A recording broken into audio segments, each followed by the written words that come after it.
dans cette affaire. Vous n'avez pas à combattre. Présentez-vous seulement devant les Égyptiens et moi je combattrai pour vous. Présentez-vous. Vous n'avez pas, ce n'est pas vous qui allez combattre. C'est moi Dieu qui va combattre. Seulement, accomplissez cette formalité. Présentez-vous devant vos ennemis et moi je vais faire le reste. Donc rends grâce, bénis Dieu et présente-toi devant ta situation et vois ton miracle. C'est une formalité. La prière que tu fais, ce n'est pas la prière qui t'exauce. Tu es déjà exaucé d'avance. Mais la prière est une formalité. La prière est une formalité. Je vous pose la question.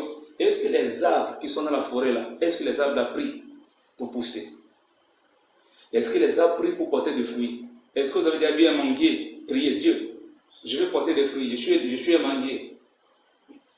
Je vais porter des fruits. Ou bien vous avez déjà vu le bananier. Dieu, je vais porter des fruits. Non.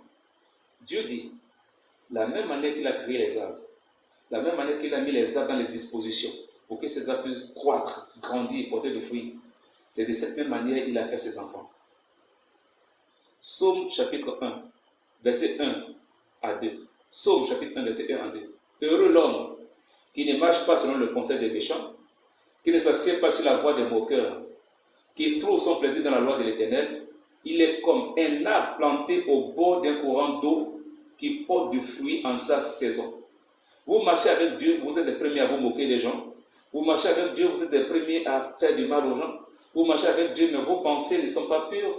Vous marchez avec Dieu, mais dans la tête, vous vous masturbez. Dans la tête, vous avez des mauvaises pensées. Dans la tête, vous faites du mal aux gens. C'est-à-dire, vous êtes là, vous n'avez jamais volé, mais dans la tête, dans l'esprit, vous volez. Dans vos pensées, vous avez déjà volé. Dans vos pensées, vous avez déjà tué. Mais Dieu, c'est la pensée qui regarde. Donc, le même crime que tu peux commettre physiquement, c'est la même sentence qu'il donne au crime que tu as commis dans la pensée. Le mal que tu peux faire à quelqu'un physiquement pour avoir une sentence, c'est la même sentence que Dieu te donne dans ta pensée. Donc, le problème des êtres humains, ce n'est pas les êtres qui posent, c'est ce qui sont à l'intérieur de eux, c'est ce qui se manifeste à l'intérieur 24 sur 24. Parce que l'être humain, ça